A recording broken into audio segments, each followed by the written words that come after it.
Good morning, friends and family of friends. Happy Tuesday, February 18th, everyone. Primary day in Wisconsin, so don't forget to go out and vote. Make your voice be heard. Sunrise will be at 6:50 and sunset will be at 5:29, leaving us 10 hours and 39 minutes of daylight today. Creeping our way up towards 11 hours. Pretty good. Presently, it's 34 degrees, and wow, were we wrong yesterday with the weather. It looked like we were supposed to just get rain through most of the day, but obviously it came down as snow. I did my shoveling last night, so be careful. It's wet and heavy.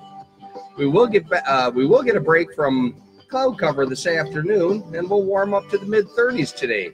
The next couple days will probably only make it into the 20s, but not bad for this time of the year, and we're going to be back into the 40s by the weekend.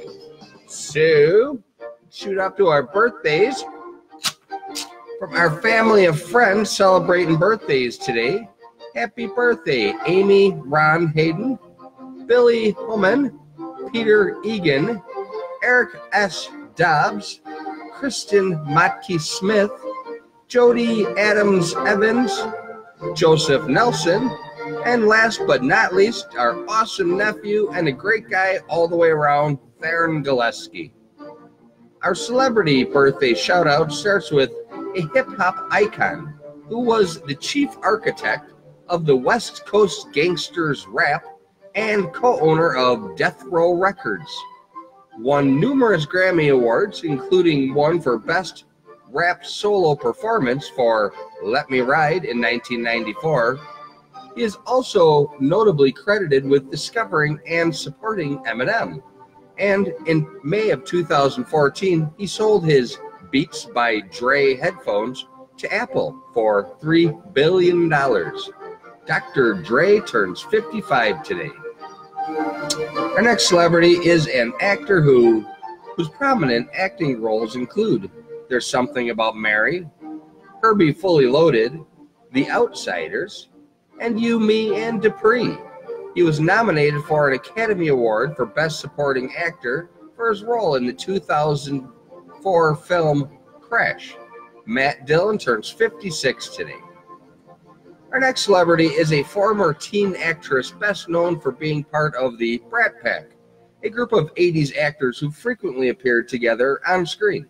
Her best known movies include 16 Candles, The Breakfast Club, Pretty in Pink. Molly Ringwald turns 52 today. Our next celebrity shout out is for a longtime television personality. She's been in our home since 1982 as the hostess and puzzle board turner on the popular evening game show The Wheel of Fortune. And today, Vanna White makes turning 63 look good. Our last celebrity today had a rough start in life. After dropping out of high school, he moved to New York and landed a role in a touring company's production of Grease. He would later star in the 1970s films Grease and Saturday Night Fever. From there, his career took off. He later went on to play Vincent Vega in the critically acclaimed 1994 film Pulp Fiction, and he also starred in Get Shorty, Ladder 49, Wild Hogs, Hairspray, Face Off, Swordfish, and the list goes on. John Travolta turned 66 today. All right. This day in history. On this day in 1885, the literary legend Mark Twain publishes Adventures of Huckleberry Finn in the U.S. In 1930, on this day, the dwarf planet Pluto is discovered by Clyde Tombaugh at the Lowell Observatory in Arizona. This distinction as a dwarf planet is obvious due to its relative small size compared to Earth and other celestial bodies. To help everyone visualize, Pluto is about 2/3 the size of our very own moon. On this day in 1977, the Space Shuttle Enterprise, sitting atop a Boeing 747, went on its maiden flight above the Mojave Desert. Some of you might not remember that the first few flights of the Space Shuttle program started as a piggyback journey on Boeing 747s. It was the darndest thing to see. It wasn't until a little later, the shuttle program, that they started launching them with fuel cells. On this day in 2001, tragedy struck the world of NASCAR and the Earnhardt family when NASCAR legend Dale Earnhardt Sr. died in a crash during the final lap of the Daytona 500. I'm so glad that that was not a deja vu repeat performance with yesterday's horrible wreck. All right, on to our comedy corner.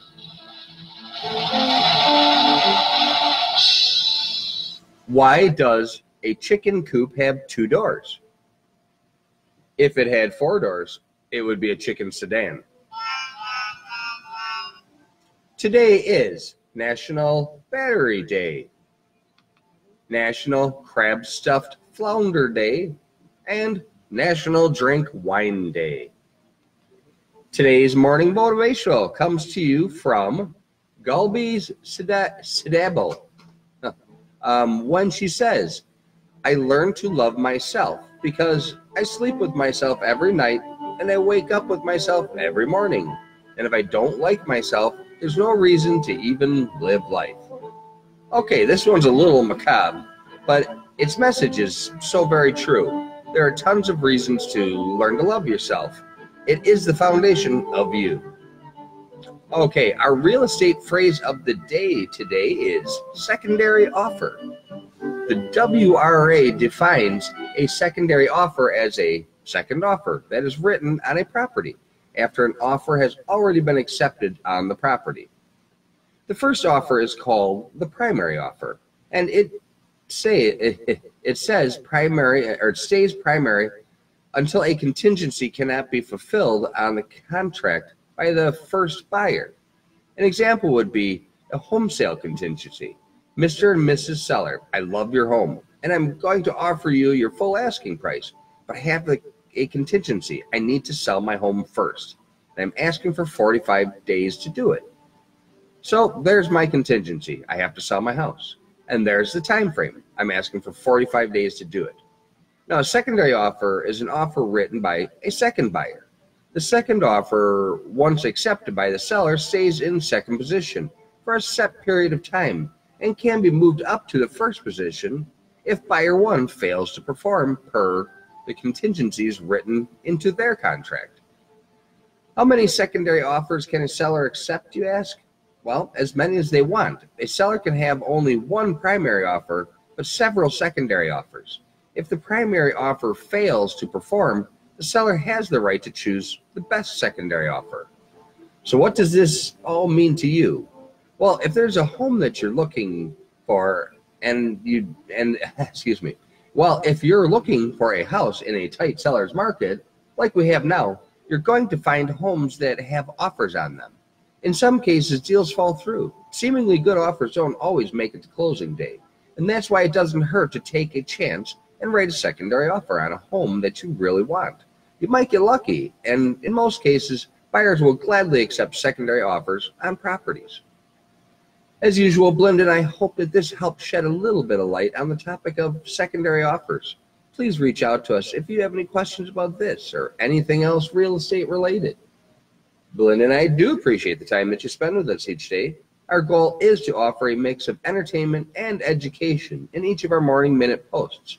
After all, knowledge is power, and we love to share what we come across. We hope you are enjoying the experience. Please continue to like, follow, and share us with your friends and family. And please remember, Blend and I are creative, high-energy real estate agents who would love the opportunity to help you or anyone that you know who might be considering buying or selling property in the near future. Thanks again for your time. Be careful shoveling. Don't forget to vote. Make it an awesome day. You do have the power.